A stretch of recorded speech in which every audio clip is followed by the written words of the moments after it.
Welcome to Money Talks. I'm Liam Dann, New Zealand Herald Business Editor at Large, and this is a podcast about our relationship with money. We're not going to tell you how to get rich, we're not going to try and pick the next interest rate move, but we're going to talk to some interesting New Zealanders about how money has shaped their lives and what they've learned about it through the years. Brought to you today with sponsorship from Milford Asset Management. With me today, I have businessman, menswear guru, founder and managing director of Crane Brothers Contemporary Tailors, Murray Crane. Hi, Murray.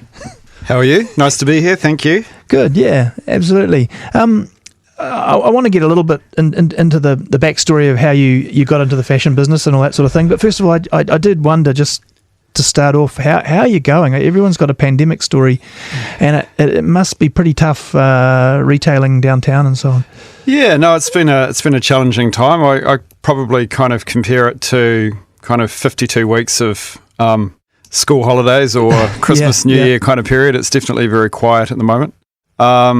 We're lucky enough as a business to have been there for quite some time. We're coming up to 23 years now in the same locations. So I think that's definitely helped us get through. Sure, so people come in to see you. Yeah, very much destination business. But I think there's some kind of medium to long-term kind of indicators that probably say that the city's got a little way to go before it comes back to how it was, if it ever really comes back in the same way. Yeah, it's tough, isn't it? I mean, you've got the issue with people coming into work. I mean, there's all the underground railway stuff going on, which is not great, combined with COVID. And then, this thing about coming into the office, I wondered what you see that doing to sort of men's fashion generally, because, people maybe are dressing down a bit more. They definitely are. I mean, that's probably been the biggest disruption to come out of COVID, I think. Obviously, COVID has meant most large firms and professional services have been working remotely, so they haven't been based in the office. Yep. And I think what that's done is really accelerated that kind of migration to dress for your day, dressing more casually, which was already starting to happen and was something that we had really identified as being probably one of the major changes in fashion in general, but particularly menswear. Particularly for us, because we had built our brand on being all about the suit and all about formal wear, and we still have pockets of that business that are very strong for us, weddings being one, special occasions, but again, that's been impacted by COVID. And then the more traditional kind of professional services such as accounting, lawyers, that kind of thing, where they're still doing a suit. Yep. But we've always kind of based our business. We always like to say that we made suits for people who chose to wear a suit rather than had to wear a suit. So people looking for sharp cuts and all the rest. So occasion wear, special occasion has always been a very big part of our business. And that part is still flourishing and doing really well. Yeah. And if anything, as men dress less formally for work, they tend to want to be dressing up more for their special occasions. So Instagram is filled with images of people getting married, but we've seen a real return to very formal outfits like tuxedos and that's interesting. ties. So, So it's people looking for an excuse to party. Fashion's very cyclical. So. Well, okay. Let me jump right back actually, and we'll get into the story the thing I do with this podcast is ask people. First of all, what's your earliest memory of money? Do you remember it in the household or in your hands first holding money? My earliest memory of money was how can I make it? Probably. Right. Grew up in a very small town in the middle of South Canterbury, Geraldine, which was where I spent a fairly idyllic childhood. I remember Geraldine. We used to camp there actually, and the rivers were great then. You could fantastic. I mean, a wonderful childhood. Kind of, at the time, and I've said this before, it felt pretty boring and pretty quiet. But in retrospect, it was the ideal kind of childhood. And I think in those days, New Zealand in the 70s and the 80s was kind of like the rest of the world had been in the 50s, right? We were still quite a long way behind the rest of the world. It was very... things didn't move too fast. No, I remember we went away once on a 8-week holiday and didn't even lock our doors. It was, that kind of thing. So money was something that you never really knew much about. My parents, my father worked as a school teacher. My mother took care of the house and managed the family purse, which I think was probably pretty normal in those days. And I remember that we always worked. Like I always worked school holidays and had good friends that owned farms and used to go and work for them. But it was never about money. That was never really the reason that you went away to do it. It wasn't until, as long as you had enough money to buy some lollies or whatever, when you went to the dairy to pick up the milk and the bread, that was about all you needed because you didn't really have those temptations or those things in front of you. Just wasn't such a consumer world, right? No, not at all. Yeah. So what were your first jobs that you did? First jobs were pretty classic kind of small town jobs. Did a milk run, did a paper run. Yep. Paper run was probably my first paid job, and I can't remember what I was earning, but it wasn't very much. It seemed like a lot at the time. And then as we got a little bit older, my father used to work in the school holidays doing other jobs like painting houses and picking fruit, and we used to help with that and get paid picking strawberries, that kind of thing. Just good kind of honest jobs, which unfortunately, today with minimum wage being the way it is, a lot of those jobs have really disappeared. So, yeah, that's right. It's sort of, or the whole way that people look at that sort of work now has probably changed as well. Yeah, I mean, I always viewed it more as kind of, looking back, it was more of an education, really. It really wasn't about the pay. It was just about being independent, learning how to work, learning how to take direction, being organised, getting up in the morning, all those things, which I think have probably kept me in pretty good stead since then. So you didn't have a burning passion to go into either fashion or business early on? No, not early on. I mean, I was always interested in the creative industries. My goal was to actually leave school and become a graphic designer. So work in the graphics field and art, which was something that my grandfather had done and my great-grandfather had done. So I got a job working at the Christchurch Star. Great. In the days when that was still when they were still drawing running up all the inflation graphs and everything. Everything was hand-drawn. Yep. Very much pre-computer. I think they had one computer when I started. And that was an interesting kind of start. Again, the pay was pretty bad from memory. I remember 2 weeks in ringing my mother and asking her if she could help me with my rent, and she said, "No, you're on your own now." Which at the time seemed incredibly hard, but was probably one of the best lessons I ever got. Yeah, well, I was going to ask, maybe that's the answer. What's the poorest you've ever been? Was it around that time? Oh, I think the poorest I've ever been was when I went to Sydney. Right. Yeah, I left very young to go to Sydney. I kind of had this burning desire to first get out of Geraldine and then get out of New Zealand. And I'd met a girl and she'd moved to Sydney to live with her brother, and it seemed like a good idea. So you just got on a plane? Well, I had to save for a ticket first, and that took about 6 months. And then left with the few savings that I had and managed to blow those in about 2 days when I got there. And then kind of realised that, what am I going to do? So, and that's when you realise that you don't have the safety net that you might have had with family or even the dole and stuff. And how important money can be.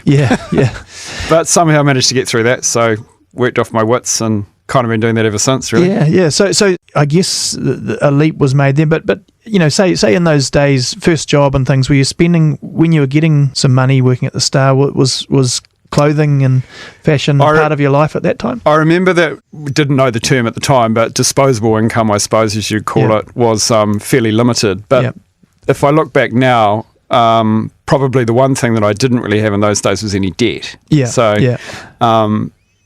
We didn't have credit cards. I didn't have an FPOS machine in any store that we went into. Early 80s?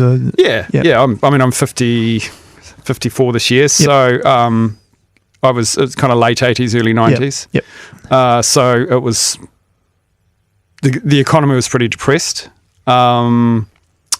Savings were either credit union savings or bank savings.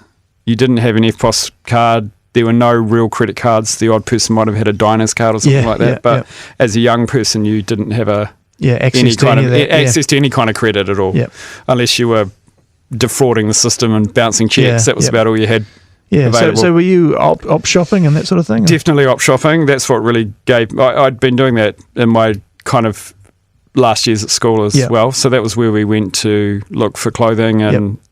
to dress differently. There wasn't the choice that we have now in terms of clothing stores. And the clothing stores then weren't able to keep up with the fashions with the speed that they are now, right? So if you wanted something that looked like it was cool in London, you kind of had to do it yourself a bit. We did, and that was a big part of my kind of formative years, I guess, with fashion. That's really what led me in that direction in the end, was that kind of love affair with buying vintage clothes and remodeling them, and the fashions was very much about that at the time. Sure. If you look at what was happening in Britain and further afield with the whole punk revolution and new romantic revolution, the fast fashion didn't really exist, which was a nice thing. So your influences were coming from things like magazines, record covers. It was a very slow, organic journey, very lo-fi. I'm guessing you learned to taper some trousers in that era. That was the first thing I learned to do. Well, I got my mother to do.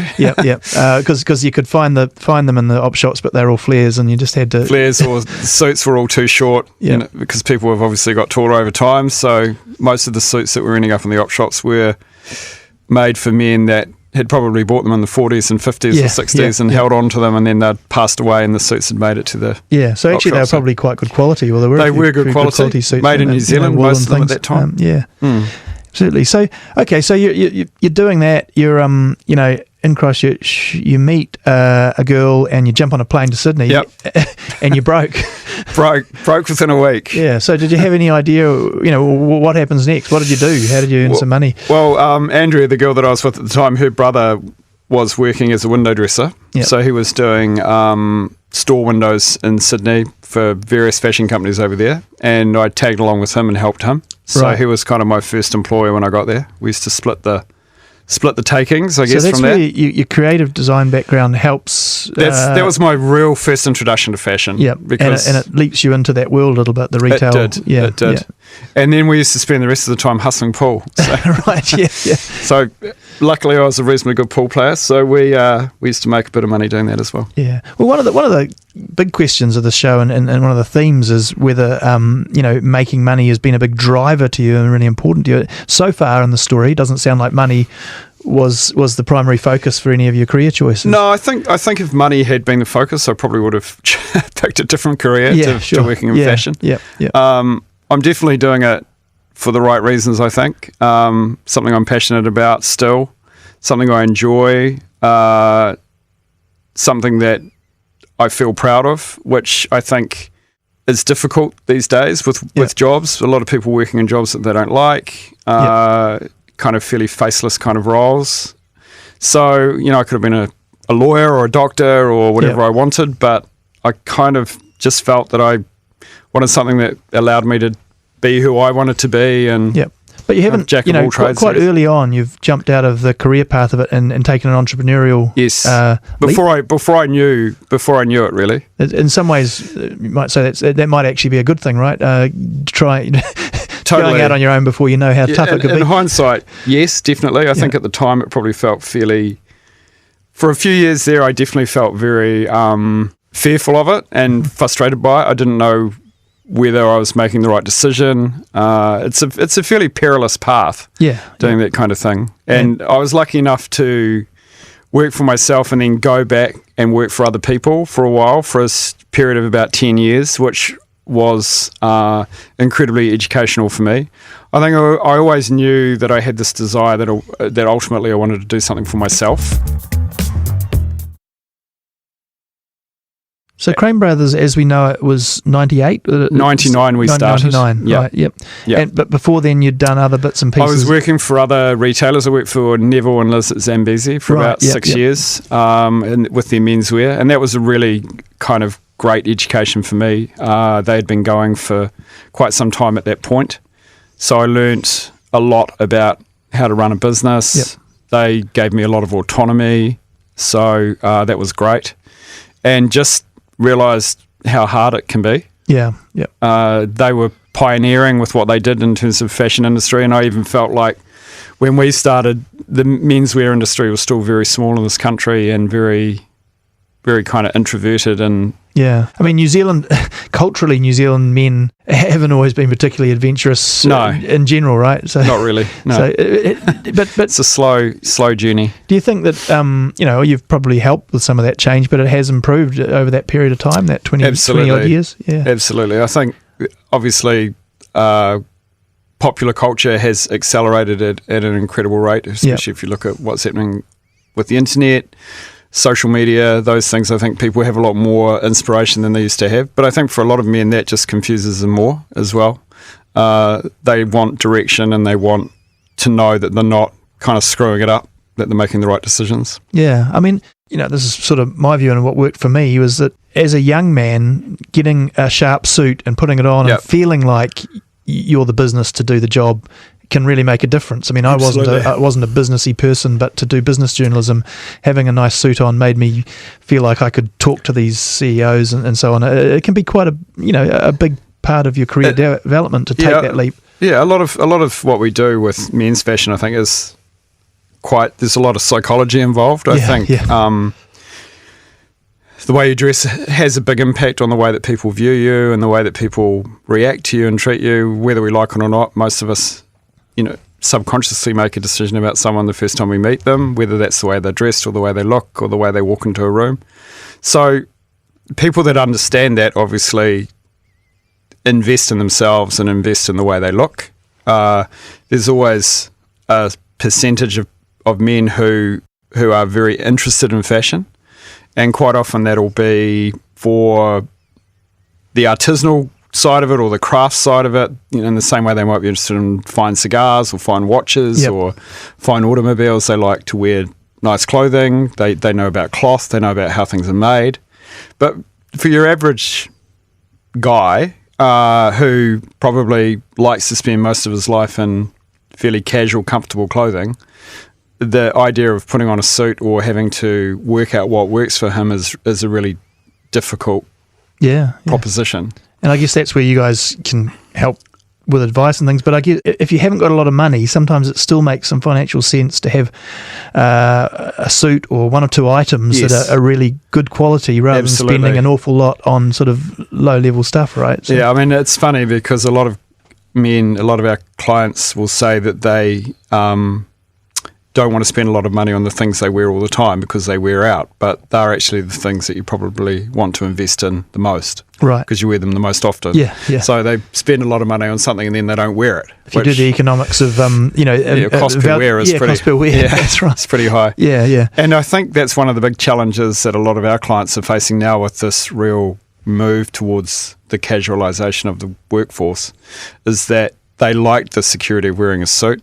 They only had to worry about having 4 shirts ironed or 5 shirts ironed, their shoes clean, and they can put it on and pretty much look acceptable or presentable every day of the week. Yeah. And now they've almost been given carte blanche and they can wear whatever they want. They really struggle with that. Yeah, I mean, and like for a lot of the casualisation, the shift has just been not wearing a tie, but that you still kind of, have to get that right, or you end up with all around town there's sort of businessmen with sort of ruffled shirts, and because the tie actually keeps your shirt looking sharper. Absolutely. And what we've been saying to a lot of our clients and what our goal is as a business now is to make men feel like they don't need to have 2 wardrobes. They don't need a work wardrobe and a casual weekend wardrobe. They just have good items within their wardrobe that'll work whatever it is that they need them to do, with going out for dinner or going for brunch or going to a vineyard for lunch or going to an appointment. They just dress the way that they want to dress, and their clothes work for them in whatever situation they put themselves in. Sure, yeah. One aspect of this show is just looking back at sort of, you're describing reasonably humble beginnings, being quite successful in this. When you look at how you made it and you look at some of the issues with financial inequality in this country and all that sort of stuff, are there things that stand out to you that hold some people back in that area? Yeah, I've definitely got an opinion on that. Yeah. One of them I mentioned before being the minimum wage. Yep. I think that's a mistake. Right. Yep. I believe that there should be jobs out there for people that are aged 13 to 16 to 18. They're not being exploited if they're being paid $15 an hour. Yeah. There was an advert the other day on Facebook for our local community. Someone saying, I've got some work moving stuff, $15 an hour, and there was a whole lot of people that kind of, that you can't pay them that. That's less than minimum wage. But on the flip side, there's kids out there that can't work because they are not going to get employed. So they're not working in a petrol station forecourt or working in a supermarket. And I think, like I said earlier, the lessons that you learn from doing that are much more valuable than the money that you're getting paid. Yeah. Yep. Actually becoming competent in the workplace. Competent, all those things. Some very basic level. There's a very good series on the spin-off at the moment. I don't know if you've seen it, Takeout Kids, which has just started. Yep. And that's a story of these kids that work in their parents' businesses, probably not getting paid. Yep. Or if they are, it's some kind of in return for pocket money or whatever it is. But you can tell that they're not doing it for the money. They're doing it because it's their family business, obviously, but also because they are learning, and just the confidence levels when you see them interacting with other kids of the same age. Yeah, it's quite incredible how much more developed they are in their thought process, the way they hold themselves, the way they talk. And having a job is about having an identity and having a sense of self-worth. And I don't think that you can really put a price on that. And it's definitely not $23 an hour as opposed to $15 an hour. Right, that's right. It's the opportunity, or the opportunity to be in the workplace. So just thinking about, you've been in that position, I guess, certainly in Sydney when flat broke, building up the business. How is your attitude to debt? Because a lot of different people in business have very different attitudes. Like think of a Graham Hart who leverages everything. I think my attitude to debt has definitely changed over time. I think when I first started, I was reasonably fearless when it came to debt. I was not concerned about having it, using it. I had always been told, like through whatever research I'd done or reading I'd done or talking to other people, that a business needed to have debt, which I took on board. And then there's been times in the business where I've absolutely wanted to go the other way and try and get rid of all debt.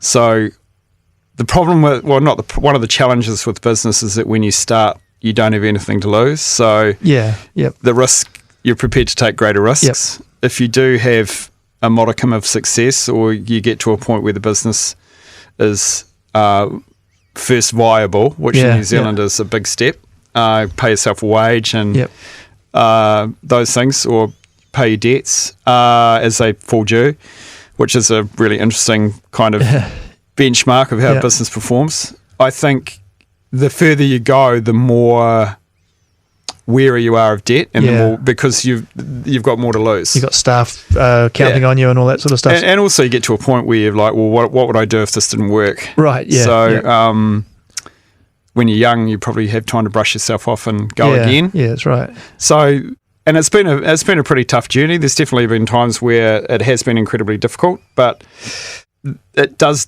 change your view of how you deal with money, how much respect you have for money, how much you respect debt, and want to control that and manage that.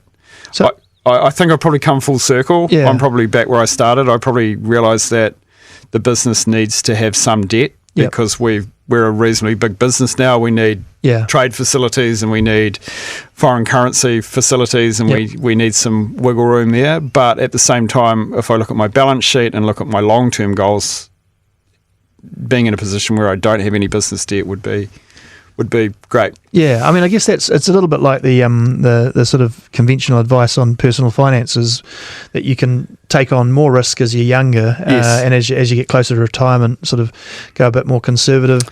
Difficult when you're young now, though. You've got, you can.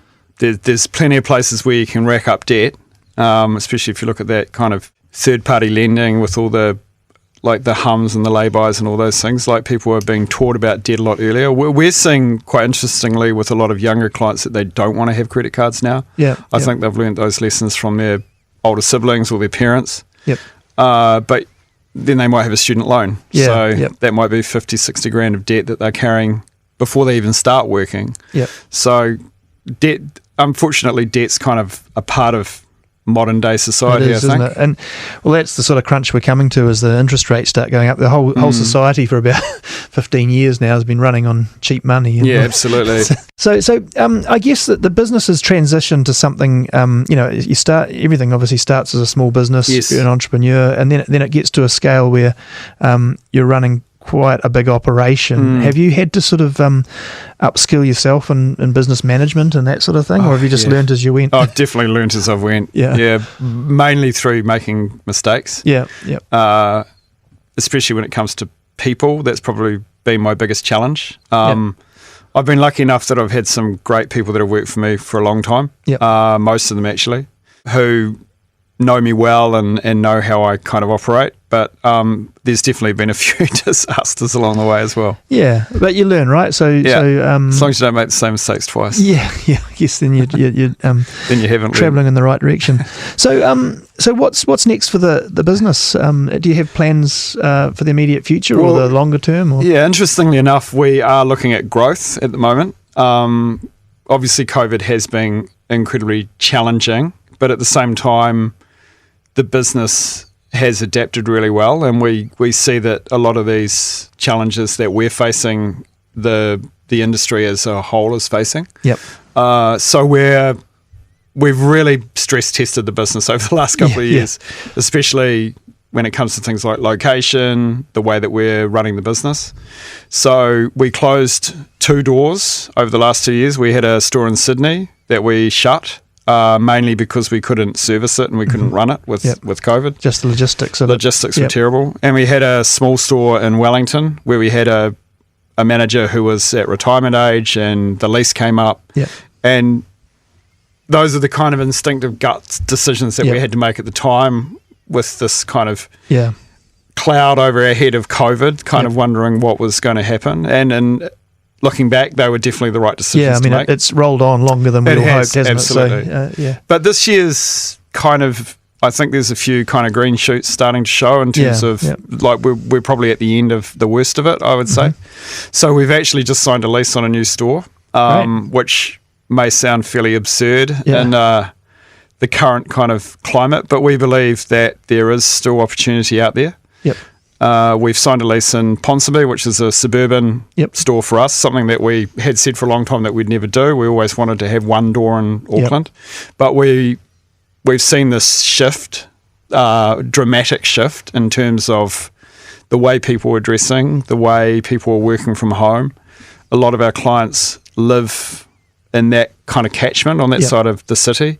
It's incredibly difficult for them to get into the city with everything that's going on. So we believe that it's a great time to pursue that and look at a new store. Because, talking to the people who look at the, economics and social change and things, it seems like COVID accelerated a lot of the tech change that was happening and the work behaviour that was happening. So I guess it's been an opportunity for you to sort of look at what the world's going to be out the other side and re-gear the business. Yeah, and that was quite quite difficult for a while. Like, there was definitely a period there where I felt like I was probably in the business too much. Like, I'm always in the business because I love being in the store and dealing with clients. But when I say in the business, I mean just head down, kind of focusing on putting out fires and dealing with problems.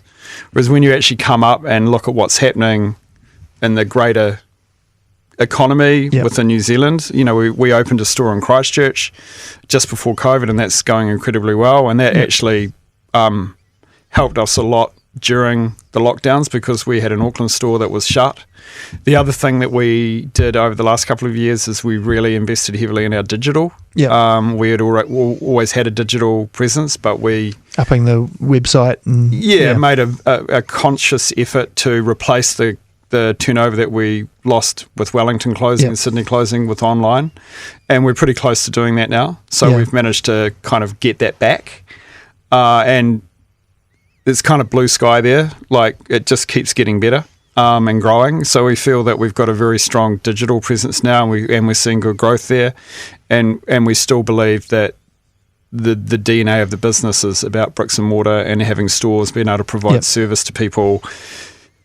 And we think, and I think in terms of trends, that people are going to want to gravitate back to that social kind of setting, whether it's going to a restaurant, going to an art gallery, going to a store where they can talk to someone and have that interaction and that experience that they don't get online. And also haven't had for quite some time because they've been built up demand and locked in their house working on a computer on their kitchen table. Yeah, absolutely.